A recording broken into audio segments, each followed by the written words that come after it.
The Yogi Karma podcast is about love.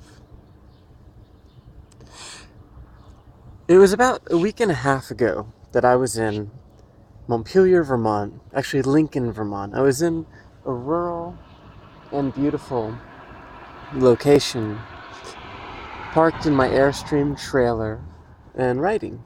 And I started feeling, after a couple weeks of being there, like a little uppity, like something was about to happen.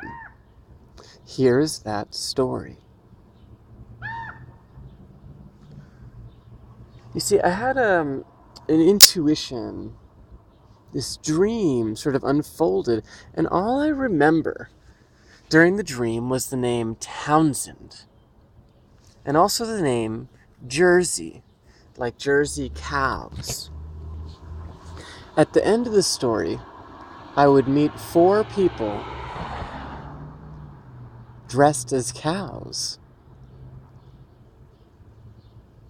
2,500 miles away, through a sacred voyage of all free travel. So it was a few days after I heard the word Townsend that I met a man named Townsend. He was driving to Asheville.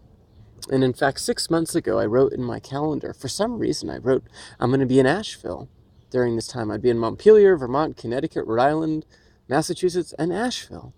Asheville, of course, being North Carolina, not so easy to get to. So I took the ride with Townsend. And everywhere that I went, everything was a blessing. I had to spend a night overnight in Boston, Massachusetts.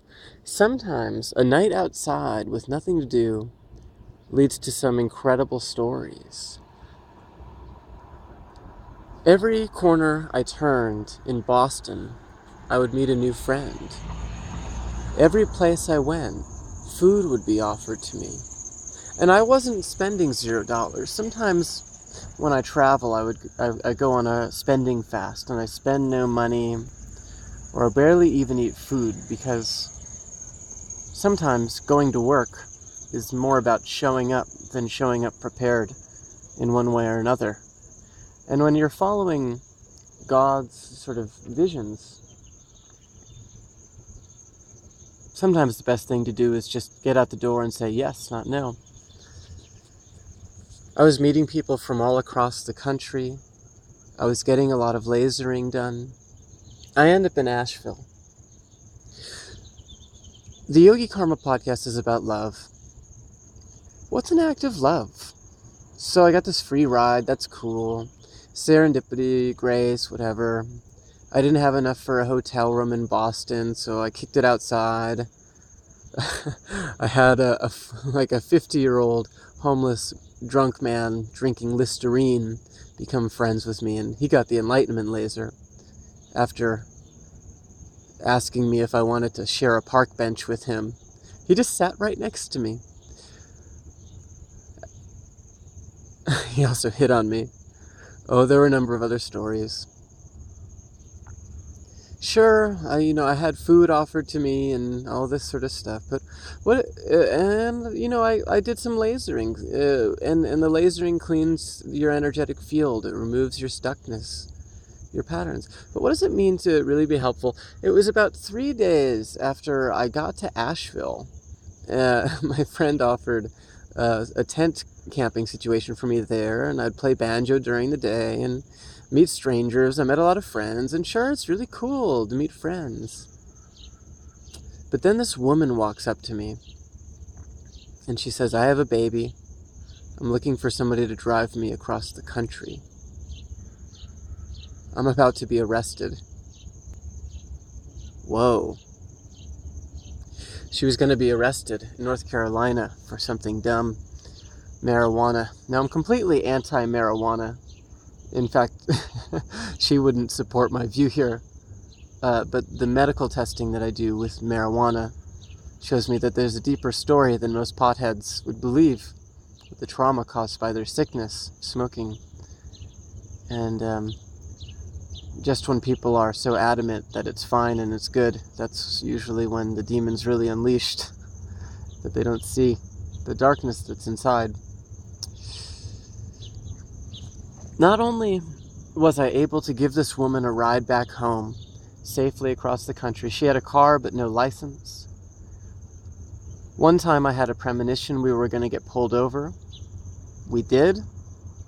I later found out she had a whole lot of weed in the car.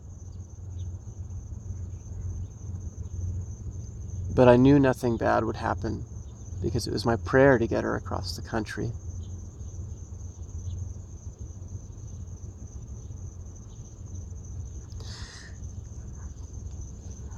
One other little favor happened during this trip. It's about finding people home, getting them to where they need to be. There's a man, I later learned his name was Magic. And Magic was stuck as well in Asheville. He didn't realize it. He was on a growth path, a really growth-inducing experience, and I love Magic. What a genius. He's a really enlightened soul, and he does a lot of good. I met him, ran into him again. I ran into him again. He got the laser. But then when I was leaving with this woman, and by the way, I just said yes, my bags were packed, because the way that I met her was I had an intuition to go stand on the street corner, and I just sat there with my banjo. And within 5 minutes, she came walking up to me. Strong intuition. And all morning before I saw her, I was feeling my heart like revving up, like something was about to going on. Well, Magic, just like Magic, when we went to leave, the woman said, "See, if you didn't come, I could just ask another person." We were driving away, and she said, "See that guy over there? I'd just ask him."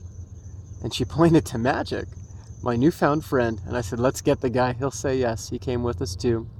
And now he's finding a new home in San Francisco. So, blessings upon him, blessings upon you all.